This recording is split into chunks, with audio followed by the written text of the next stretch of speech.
My name is Brett Lears, and this is my story. I saw the abandoned factory in the distance. This better be the place, I muttered under my breath. As I got closer to the factory, a pit grew in my stomach. The place looked like it was straight from the 1920s. The outside was all rusted and in ruins. I slowly opened the door. The inside was more horrifying than the outside. Everything was disheveled and rusty. The smell of the place matched its appearance perfectly.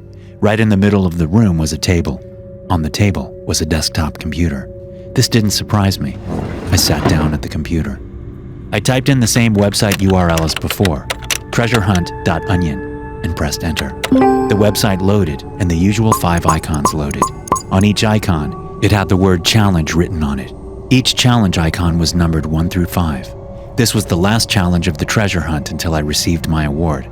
All I have to do is beat challenge number 5. I thought to myself, this better be worth all the damn effort I put in. I clicked on challenge 5. A new black box filled the entire screen. 3 math problems populated the area. 5 plus 5. 3 times 5. 20 divided by 4. This had to be a joke, I thought to myself. The last 4 challenges involved complex code breaking, and now the final challenge is just basic arithmetic. I typed the answers next to the questions. 5 plus 5 is 10. 3 times 5 is 15. 20 divided by 4 is 5. I made sure I typed the answers in correctly. I pressed the enter button. Some time passed, and nothing happened. I thought maybe the computer froze. All of a sudden, a text box displayed across the screen. "Congratulations," it said. A new screen loaded. The layout was similar to any online chat room. There were 3 names under the user list, including my own. My eyes lit up as I recognized the other 2. They were my cybersecurity co-workers, John Smith and Dan Barney. This had to be a mistake, I thought to myself. I was the first to type in the chat. "Are you guys really in the chat?" "I was going to ask the same about you guys," Dan replied. "How can I really trust it's you two?" John asked. "Well, what's something that only the 3 of us know?" I asked. John quickly replied, "We worked on that cybersecurity project together for the Atlas firm. We all had unique code names because the work we did was top secret." Dan typed back, "Yes, the Atlas firm. What fond memories." "That is also a great idea, John. Let's all type our code names in the chat. There's no way to fake that." I was the first to type mine, BL594 exclamation point, followed by Dan, BB5763 pound. Lastly, John typed his code name in, JS008 star. Wow, I thought to myself, this really was them. I continued to type in the chat. "So, how did you guys find out about this game?" John replied, "I received a coded email from a guy named Morpheus." Dan responded, "The same exact thing happened to me." I typed, "That is how I got introduced as well." "So, I assume the prize will be split by the 3 of us?" John asked. "I hope so," I replied. I was a little annoyed at this point. All of this hard work to share the prize money with 2 other people? Were your challenge 5 questions easy too? Dan and John both replied with yes. The chat was silent for a second, and then John continued to type. "Something about this game is giving me an uneasy feeling. Why would someone putting on a treasure hunt include us 3? I'm beginning to think this was about the Atlas project. We had to sign our lives away and swear on our souls not to speak of anything we worked on. Maybe we are here together for a reason." Everything John said hit me like a ton of bricks. This had to be about the Atlas project. Maybe this wasn't a benign treasure hunt at all. Someone had targeted us. But why? "Where are you guys located?" I asked. Dan replied, "I'm aboard this abandoned steamship located in Saugatuck, Michigan." John responded, "I'm inside an abandoned mall in Orlando." I said, "That's weird. The admins must have a thing with abandoned places. I'm in an old abandoned warehouse in the outskirts of Gatlinburg, Tennessee." "Did you guys see that message on your screen?" John asked. Both Dan and I responded with no. John continued, "Red text came across my screen. It said you know too much. You must kill yourself. A pill will dispense from the computer. Swallow it, and everyone you care about will be spared." "You're messing with us, John. Stop playing around. This isn't funny," I said. John responded, "I wish this was a joke. I am dead serious." A white and black pill dispensed from the computer.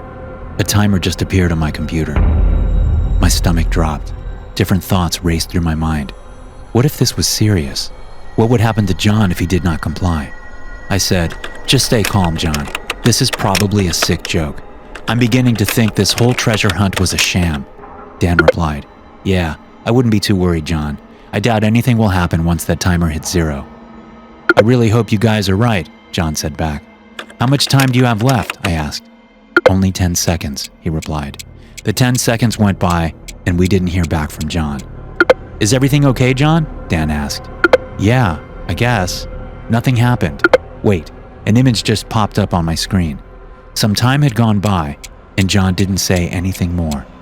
So, what is the image of? I asked. My daughter. She is dead. They killed her. My wife is next, they said. An overwhelming sense of dread consumed me. This had to all be a lie. There's no way. I typed. How do you know it's real, John? Images can be faked. It is real. There's just too much detail. She's gone. This is my last message. I am swallowing the pill. I will not let my family perish. Damn it, John, wait. You don't know what you're doing, Dan typed back. All of a sudden, a notification came across the screen. John Smith logged off. What the hell is going on, Brett? Dan asked. I don't know. This feels like a Black Mirror episode. I don't know what to make of this. I think we should travel to John's location, I replied. I didn't hear back from Dan for a while. Dan, is everything all right? No. I just got the same message on my screen as John did. It says you know too much. You must kill yourself.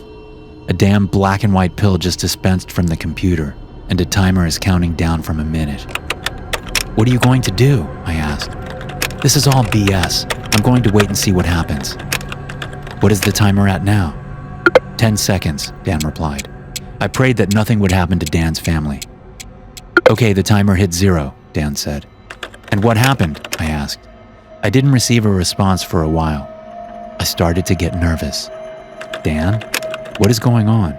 They are cowards. They sent me a picture of my wife's severed finger. Her wedding band was still on it. I'm doing it, Brett. I'm going to swallow the pill. Damn it, Dan, don't do it. It was too late. Dan was another victim. All of a sudden, the same text displayed across my screen. You know too much. You must kill yourself. A pill will dispense from the computer. Swallow it, and everyone you care about will be spared. My stomach fell out of my chest. Reality as I knew it felt like it was caving in. I stood up from my computer and ran out of that old factory as fast as I could. I turned on my smartphone. A message popped up.